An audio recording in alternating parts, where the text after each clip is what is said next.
हमारे इस कोर्स का मकसद ये है कि हम एक प्रोग्रामिंग लैंग्वेज सीखें और उससे एक वेब बेस्ड एप्लीकेशन बनाएं। अब वेब बेस्ड एप्लीकेशन किस तरह की होती है, इसको हम पहले कंप्यूटर पे देख लेते हैं और फिर हम आगे चलते हैं। आप अपने कंप्यूटर पे फायरफॉक्स से या गूगल क्रोम से कोई भी वेबसाइट एक्सेस करते हैं तो वो असल में वेब बेस्ड एप्लीकेशन होती है। आप चाहे फेसबुक पे जाते हैं या यूट्यूब पे जाते हैं या विकीपीडिया वगैरह, ये सारी जो है वेब बेस्ड एप्लीकेशंस हैं जो कि कहीं बाहर इंटरनेट पे सर्वर पे रन हो रही हैं और आप अपने ब्राउज़र से उसको एक्सेस कर लेते हैं। इसी तरह से हम जो है एक एप्लीकेशन एक्सेस करते हैं। एप्लीकेशन का नाम है मुंशी 10। ये मेरा बनाया हुआ सॉफ्टवेयर है और इसमें मैं आपको बस थोड़ी सी चंद एक चीज़ें बतानी है। इसमें मैं इसको लॉग इन कर देता हूँ और सैम्पल डेटा के साथ, और ये मैं लॉग इन हो गया सिस्टम में।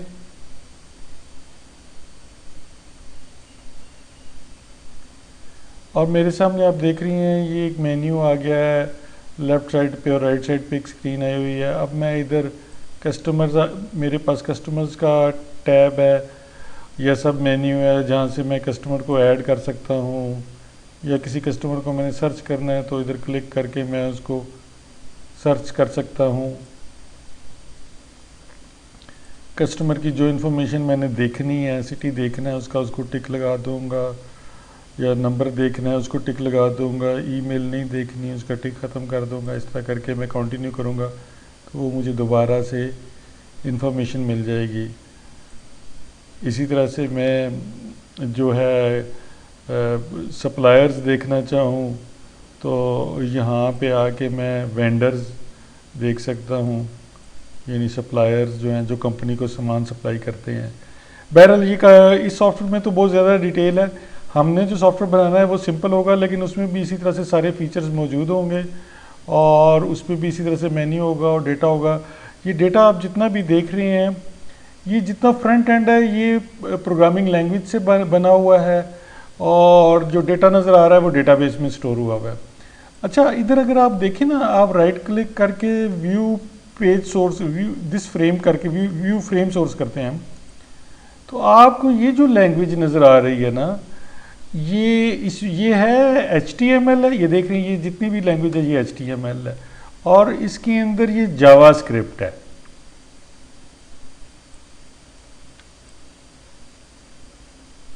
ये जावास्क्रिप्ट नज़र आ रही है आपको और साथ HTML आपको नज़र आ रही है और इसके साथ साथ ये आपको CSS भी नज़र आ रही होगी।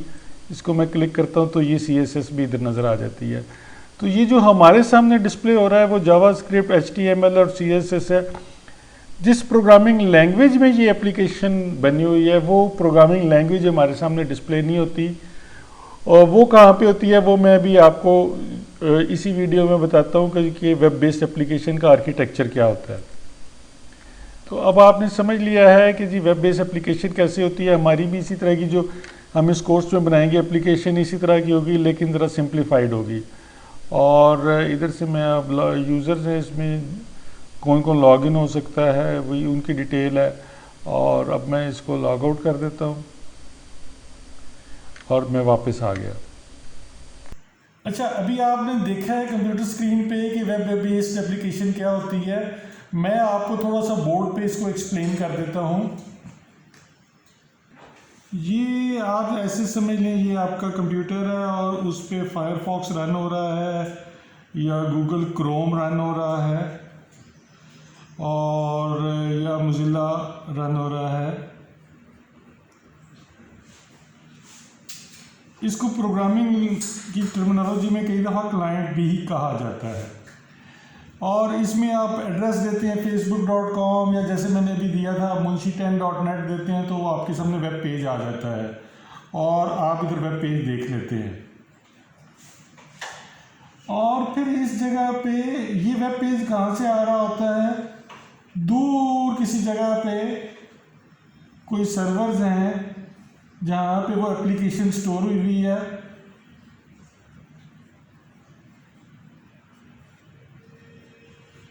जिसका एड्रेस munshi10.net भी हो सकता है, facebook.com भी हो सकता है।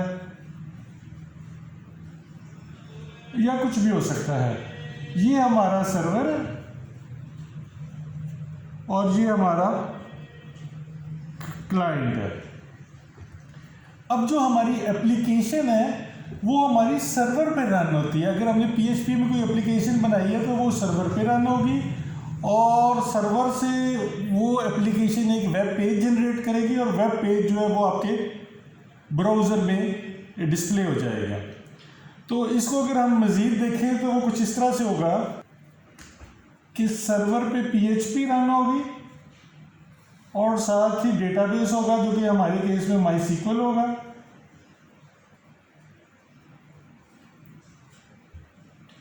अब इन दोनों PHP डेटा लेके उसको एक वेब पेज बनाएगी और वेब पेज हमारे पास इधर आ जाएगा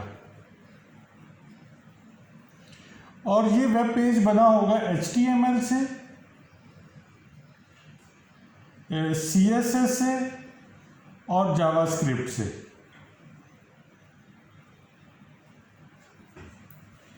तो आपके लिए ये समझना ज़रूरी है कि आपके पास जो डिस्प्ले में आ रहा है वो PHP नहीं है, वो HTML है, CSS है, जावास्क्रिप्ट है और जो सर्वर पे जो चीज़ रन हो रही है वो PHP है और MySQL है। जो डेटाबेस है वो भी सर्वर पे रन हो रहा है, जो इंटरनेट पे कहीं पड़ा है और जो प्रोग्रामिंग लैंग्वेज है वो भी उधर ही रन हो रही है। इसलिए अगर आप क्लाइंट साइड पे अपने ब्राउज़र के अंदर, फायरफॉक्स के अंदर या क्रोम के अंदर राइट क्लिक करके व्यू सोर्स करते हैं तो आपको ये चीज़ें नज़र आती हैं। आपको HTML नज़र आती है, CSS नज़र आती है या जावास्क्रिप्ट नज़र आती है, बल्कि तीनों नज़र आती हैं। आजकल की जितनी मॉडर्न एप्लीकेशंस हैं वो तीनों को मिला के एक वेब पेज बनता है। PHP जो हमारी लैंग्वेज है वो डेटा लेती है MySQL से और उसको HTML में कन्वर्ट करती है जो उसने यूज़र को दिखाना होता है और यूज़र तक वो HTML जो आ जाती है। अब यूज़र उसी HTML के अंदर बटन्स भी लगे हुए होते हैं, फॉर्म भी बने होते हैं जिसमें यूज़र डेटा भी डाल सकता है और फिर सेव का बटन दबाएगा तो वो डेटा जो है वो फिर इधर आएगा और PHP के ज़रिए वो डेटा MySQL में स्टोर हो जाएगा। तो अब आपको एक वेब एप्लीकेशन का आर्किटेक्चर समझ आ गया होगा। अच्छा, जो क्लाइंट साइड पे जो कुछ आता है वो आपने देखा है HTML है, जावास्क्रिप्ट है और CSS है। अच्छा, इसके साथ साथ कुछ आप जब बुक्स देखेंगे आप या और इंफॉर्मेशन प्रोग्रामिंग की देखेंगे तो आपको कुछ और चीज़ें भी मिलेंगी जो फ्रंट एंड पे यूज़ होती हैं। उसमें एक जो बहुत पॉपुलर है वो उसको कहते हैं jQuery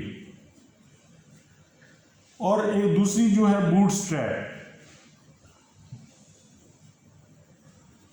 मैं अभी इसका थोड़ा सा इंट्रोडक्शन दे देता हूँ आपको। jQuery क्या है, बूटस्ट्रैप क्या है।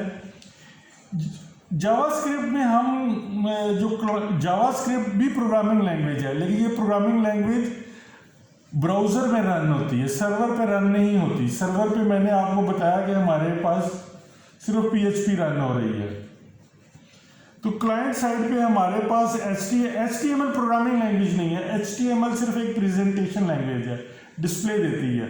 लेकिन जावास्क्रिप्ट प्रोग्रामिंग लैंग्वेज है और जावास्क्रिप्ट आपके ब्राउज़र में रन होती है और बहुत सारे चेक्स लगाने होते हैं कि ये कॉलम यूज़र खाली ना, यूज़र इसमें कुछ ना कुछ डेटा डाले उस कॉलम में, तो उसके लिए इस तरह के जो चेक्स हैं वो जावास्क्रिप्ट से लगते हैं या और बहुत सारी चीज़ें जो ब्राउज़र में प्रोग्रामिंग से होती हैं, तो वो जावास्क्रिप्ट के ज़रिए होती हैं। अच्छा, अब जावास्क्रिप्ट में प्रोग्रामिंग आसान करने के लिए कुछ लाइब्रेरीज बनी हुई हैं। जो एक्सपर्ट्स हैं उन्होंने कुछ कोड लिख के इंटरनेट पर डाल दिया हुआ है, जो स्टैंडर्ड कोड है, जो स्टैंडर्ड काम करने होते हैं उसके लिए कोड लिख के इंटरनेट पे डाल दिया हुआ है जिसको हम अपने प्रोग्राम में यूज़ कर सकते हैं। jQuery ऐसी लैंग्वेज है जो हमें जावास्क्रिप्ट में प्रोग्रामिंग करना आसान कर देती है। इसी तरह CSS जो है, आपके वेब पेज में अगर खूबसूरती लेके आनी है, कलर्स लाने हैं, उसकी लेआउट को कोई अच्छा करना है तो उसके लिए हम CSS या style sheet, cascading style sheet use करते हैं। हम CSS में भी सारा काम कर सकते हैं, लेकिन CSS में भी काम आसान करने के लिए एक एक्सपर्ट्स जो हैं उन्होंने फ्रेमवर्क एक बना दिया हुआ है, एक लाइब्रेरी बना दी हुई है जिसको बूटस्ट्रैप कहा जाता है। तो बजाय हम CSS में डायरेक्ट लिखने के हम बूटस्ट्रैप की जो टेक्नोलॉजी है उसको यूज़ कर लेते हैं और उससे हमारा जो CSS वाला काम है वो आसान हो जाता है। तो jQuery जो है वो हमें जावास्क्रिप्ट लिखने में आसानी पैदा कर देती है और बूटस्ट्रैप जो है हमें CSS के में आसानी पैदा कर देता है। ये क्या है और कैसे है इसको हम आगे चल के देखेंगे। और सर्वर साइड पे हमारे पास PHP है और MySQL है। अच्छा, जैसे आपने क्लाइंट साइड पे देखा कि जावास्क्रिप्ट के लिए jQuery है, CSS के लिए बूटस्ट्रैप है, इसी तरह PHP जो लैंग्वेज है उसके भी फ्रेमवर्क्स हैं जो कि PHP में प्रोग्रामिंग को आसान कर देते हैं। वो क्या है, किस तरह से है, वो हम टाइम के साथ साथ देखते जाएंगे। उन फ्रेमवर्क्स में से एक जो ज़्यादा पॉपुलर है उसका नाम है कोड इग्नाइटर।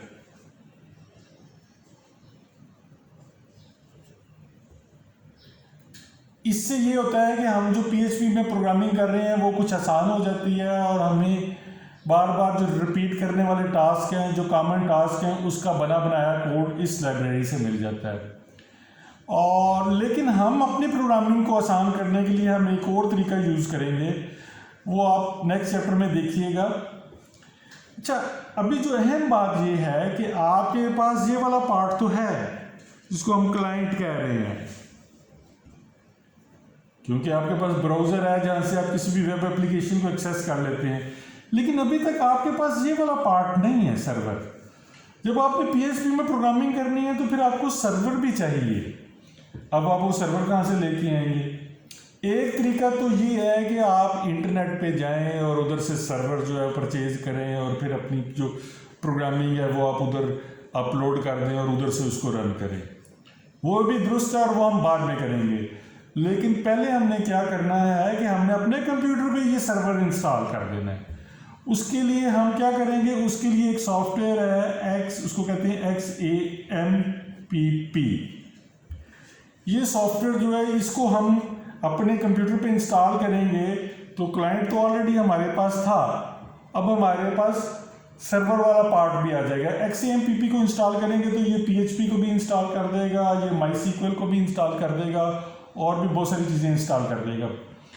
और अगर आप इंस्टॉल करना चाहें अभी तो अगर आप गूगल पे जाएं, XAMPP को सर्च करें और आपको एक अपाची फ्रेंड्स के नाम से एक वेबसाइट नज़र आएगी, उधर इसका डाउनलोड होगा विंडोज़ के लिए। उसको डाउनलोड करके उस पैकेज को इंस्टॉल कर लें। और अगर आप इंतज़ार करना चाहते हैं तो आपको नेक्स्ट चैप्टर में मैं स्क्रीन कास्ट के ज़रिए बताऊँगा कि आपने इसको कैसे इंस्टॉल करना है।